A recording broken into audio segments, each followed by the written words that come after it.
કચ્છના ગાંધીધામમાં ઓસ્લો બ્રિજને શરૂ કરી દેવાયો। ટ્રાફિકની સમસ્યા વચ્ચે તૈયાર પુલ શરૂ ન કરાતા લોકો હતા પરેશાન। કોંગ્રેસે નારિયેળ વધેરી બ્રિજને જનતા માટે ખુલ્લો મૂકી દીધો। પોલીસે ફરી બેરિકેડ લગાવી બ્રિજ બંધ કરાવ્યો। રાત્રિના સમયે પણ બ્રિજના છેડે પોલીસ બંદોબસ્ત મુકાયો। નવસારી સબ જેલમાં કેદીએ માનસિક સંતુલન ગુમાવ્યું। ઝારખંડનો કાચા કામનો કેદી 30 ફૂટ ઊંચા ઝાડ પર ચડ્યો। કેદીએ સબ જેલમાં બોબાબોબ કરી ધમાલ મચાવી। સબ જેલના કર્મી અને ફાયર વિભાગે કેદીને ઝાડ પરથી નીચે ઉતાર્યો। રાજકોટ અગ્નિકાંડ અંગે હાઈકોર્ટની સુઓ મોટો પર સુનાવણી। જવાબદારો સામે હાઈકોર્ટ લાલઘુમ। હાઈકોર્ટે તમામ કમિશનરોનું સોગંદનામું સ્વીકારવા ઇનકાર કર્યો। 15 દિવસમાં તપાસ કરી રિપોર્ટ આપવા હુકમ। કહ્યું એસઆઈટી રિપોર્ટની રાહ નહીં જોઈએ।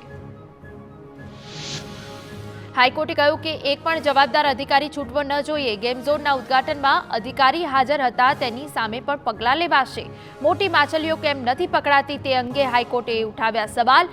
ઓથોરિટી નિષ્ફળ રહી હોવાનું અવલોકન।